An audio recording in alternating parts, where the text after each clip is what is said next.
Collective Chat. Welcome to the Collective Chat. My name is Kendall Smiley. We have Lee, Jenn, and our guest Monica Cost. Today's episode is going to be on giving back to the community, fundraising, spending time at galas, doing all kinds of events that help your community better itself. So Monica had an interesting birthday this year. We had talked about what you do to give back to the community, and you did something pretty surprising that a lot of people wouldn't have thought to do. Yeah, this year, last year was just amazing. I did a lot of travel. I spent a lot of time with my kids. I had a great work year, and I was looking forward to having this big 45th birthday bash this January. I would have never guessed. Yeah. Looking good, You're my so friend.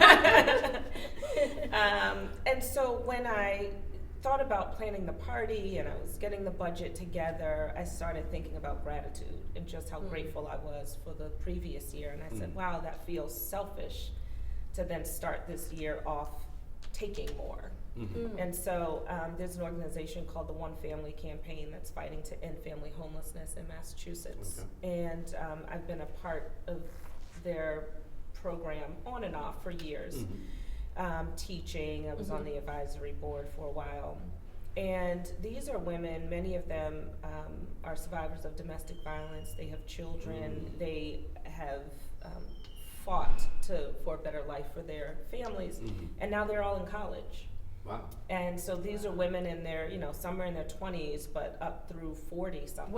Was it like an age range as far as getting into the program? No, there's no, as far as I know, there's no, I hope I'm not speaking out of school, there's no age range, but it's needs based, and obviously there's not enough room for all of the women who apply to the program. And so when I think of them, honestly, I didn't know that I had paradigms about what homelessness looked like and what homeless people were like, as if they weren't just people. But I mean, these women were like getting 3.8s and 4.0s, like while raising a family, going to work, filling out paperwork, going through the red tape. And they are just phenomenal. Like, they make me feel like I'm not doing enough every day. So I wanted to find a way to celebrate them and let them know that sister to sister, like, we're here, and but for the grace of God, and lots of people are just a paycheck away from from being in their shoes. And so I hosted a brunch instead of having the party. I canceled the party and I decided to host a brunch. And I asked for a donation of $30 from about 20 of my friends. And people just gave so generously. So we made gift bags, and it was really not to put money in their pockets as much as to celebrate them. And we gave like a copy of The Secret. We gave them an Alex and Ani bracelet, which talked about perseverance and dedication. We gave them a scarf. They each got a scarf and a gift card to Target. And so we hosted it at Daryl's, and they were so gracious. How many women did you have? We ended up having 20 of the women from one family, 18 actually, Stu couldn't make it, 18 of the women from one family and about 20 of my friends. So I paired them up, so they got to kind of tell each other their stories, and two of the women got up and told their stories about how they got to one family and their struggle, and there wasn't a dry eye in the room. And I was going to say, how did you feel about that? It was amazing. It was just amazing, and sometimes when we think of charity and philanthropy, it's kind of like, oh, those poor people, versus no, we're the same. And so that mindset for me, that change was important. It happened years and years ago. And I'm sure maybe opened the eyes of some of your friends that would have had some preconception of what they thought it would be. Absolutely. And they found out how similar some of their lives, they had a lot of parallels in terms of family structure and how they grew up, and so it was phenomenal. So I've been requested by my friends to do it every year. Oh, really? That's great. So make it an annual event. Yeah, it just felt like a great way to start the year off in gratitude, because a lot of times we started our year off with gratitude. Yeah, that's amazing. And how that when you're giving, you receive. It's so true. It's so true. And it comes back in so many different little ways. Not that that's why you do it, but it's just, sowing the seed. So That's what I did. Nice. Congrats. Yeah. Thank Now, you. as far as your day in and day out with gratitude, how do you make sure that you're staying on track so that way you, when things come up and they arise that is difficult, how do you say and push away the negativity Yeah. through gratitude? It's a habit builder, and it takes time to build the habit, but once you build it, it's in you. And every morning, every night, it's just a practice to give gratitude. And a friend of mine told me about one time Oprah said every time she thinks of something that, bad that's happening, she'll think of 10 things she's grateful for in the moment, and then all of a sudden the bad thing isn't as big. Yeah. Right. And like what you focus on, like a magnifying glass, gets bigger. Correct. So if you focus on what you're grateful for, it actually does become bigger than the problem that But that's you thought hard. you were It's worried hard about. when something's negative or Sure. you're not, things aren't gelling with your friend or your spouse or your coworker. It's saying, okay, but I think they are great at their job, and I think they're great. Well, you don't have to give gratitude for them, right? You don't have to That's give true. gratitude for That's them. true. You could say, you know what? I don't have cancer. This You is know, I true. didn't This get a is true. diagnosis today when many women did. That's I am able-bodied. If I'm not making the money I want, I can get another job, or You have I'm choices. alive you have- today. Yeah. Right, And we right. talked about yeah, that. I have people who love me. I have an opportunity to start over. So And what are your rituals? What are your I don't gratitude? have rituals. One of my values is around options and flexibility. So I'm a little predictable in some areas, but mostly I'm not. I kind of go with where my spirit is for the day. So I do give gratitude every night and every morning. And sometimes throughout the day. I mean, a lot of times throughout the day. And it's not that something's wrong as much as, this was so funny because I was playing on the slot machines, because yes, I was in Fox. Seeing a show, some very dear friends of mine were performing. And I like how you put that in there. yes. And I was losing money. And so I was first, this machine, I can't believe it doesn't like me. And I was just like, change that story. And I was like, I'm grateful. I'm grateful to be sitting here. I'm grateful to even have some disposable income to be do able this, to right, put in a right, slot right. machine, right? And then I started winning. Now, I know that was, I don't think that you could obviously do that every time, or I'd still be there and not here on your show. So, excuse me, I can't make That's it right, today. that's right. I'm still winning. But it's just those little moments where, say I didn't get a contract that I was hoping that I'd get, and I don't get it. Labeling things like whether it's a good or a bad thing, like negative versus positive. If something negative happens, but then something good comes from it, is it Right. still a negative thing? It's not at all. So- Not at all. Not in my experience. Yeah. Because, if this is not so, this unfortunate incident might have happened, but it molds you to be the person that you are. Totally, and it depends on what the incident is, Correct. right? If a loved one dies, obviously that's much harder to get over than like if you lost your job, right? So I don't discount the magnitude of what you're experiencing and how that might affect you. Because, there's sometimes you don't want anybody to tell you, okay, take a moment and give gratitude. You're like, I will strangle you if you tell me to be positive right now. Like, I want to be negative. Yes, and I think it's okay you gotta let the emotions go through. I think you have to go through it and let yourself feel it, but don't dwell on it. Right. You Yeah, know, don't. you gotta- don't So sit how do with we it. recover. spread that message so that people can give more? In terms of the giving piece, The giving piece, and I think people need reminders.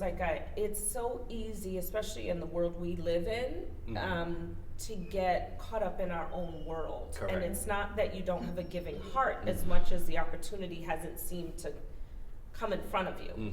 And so to think, this weekend I'm going to purposely go out and read to kids, or I'm going to, buy toiletries for women who are homeless, it has to become a way of life, so that when it's missing, you almost feel unbalanced. And I can't say that I've gotten there yet. I think part of my giving back a lot of times is counseling people. You know, it's not always an intentional, I'm gonna go help this particular organization, but it's just in the heart that you have, and then I think opportunities come up. And in my prayers I ask for that, is that I want to be intentional about my giving, and I want it to be impactful. So that it's not just choosing something and saying, oh, that'll make me feel good if I write a check to this organization. I don't know where it's going, you know. Right, And that that's makes true. sense when you know where exactly what you're doing and how it has an impact on someone's Yeah, I was life. talking about this last night with my boyfriend. We were talking about the idea of just donating money to something versus Being a part of it. being a part of it and knowing how it's gonna come, what the benefit of that giving is. Absolutely, yeah, and I hope that a lot of nonprofits are being held a little more accountable these days after the whole Bernie Madoff thing. It's it's tricky because people ask me.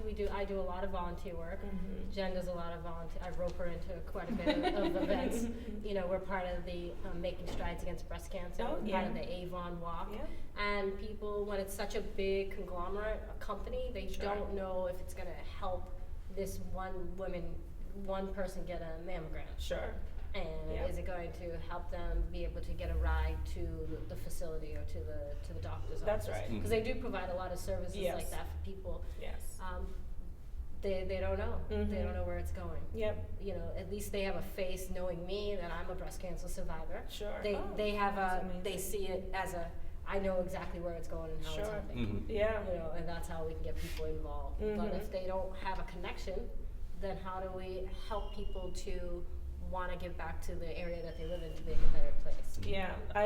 I do think it's a mindset, and I'm either, you know, if you don't grow up with it, and I think in communities of color, it's a new phenomenon because most of the time the community of color is the one receiving. So sometimes then you don't have that mindset that you too can give, you right? You can turn it the other way. And Even it's if not you're a that receiver, you can turn around and That's give. correct. It's not that you don't want to. And It's even just you were use. just saying about mentoring, you know, being able to just spread what your knowledge is to help people so that they are aware. Absolutely. And I think just making people aware. And putting a tickler, you know, if that's something you want to do, you put a reminder in your calendar and you say, what have I done this month? A tickler? Yeah, that's what I do. That's corporate speak. When, at least in my early days, we'd say that's your tickler file, so it tells you what you need to do. So you can put a reminder in your calendar to pop up to say, schedule this month's giving. You know, whatever that means. I like that. We're gonna have to make that a collective tip. You know, putting it intentionally, putting it in. So if that it's something way, you really want to do. Right. You know, or at least looking into it so that way you'll say, okay, this month I'm gonna look to give back to the community or do something. You know, for the Boys and Girls Club or any organization that you're kind of drawn to. What's that 80-20 something? We accomplish 80% of what we write down, you know, 20% we don't. But if you write it down, you will accomplish 80% of what's on the list. I'm making becoming more of a list girl. Checking things off. Yes, me too. I just have to consolidate the list. I love journals. I have a little bit of a fetish, so I have like 5 journals, and they all have lists in them. 5 journals? Whoa. I have 3. 3? I have 3. I love that. Wait, do they have different purposes? No. That's the thing. It's like I'll go to Barnes and Noble and like, oh God, it's so pretty. It's silver and it has, you know, cool writing. So I get it, and my hope is that I'm gonna put it for when this journal's finished. Okay. But then something happens and I say, oh, I'm gonna start writing in the new this new one. journal. I just get a composition notebook, 99 cents. Yeah. The Dollar Tree. Yeah, that's way And, more cost. But I do get lovely journals because people know that I've been writing for so many years that they give me beautiful journals. I use them. I am going to use them. It's just kind of like, So which one is the most full right now? the orange one. So orange, I love orange and teal. So I have like 3 teal, 1 orange, and 1 gold. The gold one's new. I haven't written in it, and I'm going to put it away after this show because now I'm committed to having Finishing one one journal. journal. Yes, the orange one's. I think I have like 3 pages. Almost Do there. you, when you do journal and, you know, we're talking about giving back and gratitude, like, do you write whatever's kind of on your mind for the day, or like, do you have So some method to your no. reflection? No, I don't write. I used to write down my thoughts, and then I was scared somebody was going to find them. I feel that way sometimes. Yeah, and so I wrote in Right, right, code. You know, sometimes I would write in code, Mm. like I'd name people, things, and write kind of about the experience, but I put in little things that would remind me of, and I was just like, this feels like a lot. So I Work just, for yourself. yeah, Mm. yeah. So my journals aren't real journals as much as they are notes about meetings and to-do lists. Oh, okay. Okay. Yeah. I have a So one it's to-do more of like list. a bullet I have a point. gratitude journal now. Yes. And I have one, my life journal. Yes. That I've been writing since '99. That's I think I've been amazing. writing in I journals. want to so- journal more, but And, you know, yeah. I have a journal for my kids that I started when they were born. oh, Oh, that's wow. nice. And I try to write to them maybe 5 times a year to tell them what they're like and what the world Oh, is that's I a like. love great that. idea. And I hope, That's yeah, really cool. so I'm gonna give it to them later. Remember that one too. Yeah. That sounds like a Thank nice you, one. Monica, My so much pleasure. for Thank you. coming and enjoying us on the collective chat. Yeah, thank you for coming. It's been wonderful having you. Thank you. Please subscribe to our channel, Twitter, Facebook, YouTube, and Snapchat. You'll see below the links. So subscribe, give us a thumbs up, and tell us how you feel. Thank you so much for joining us.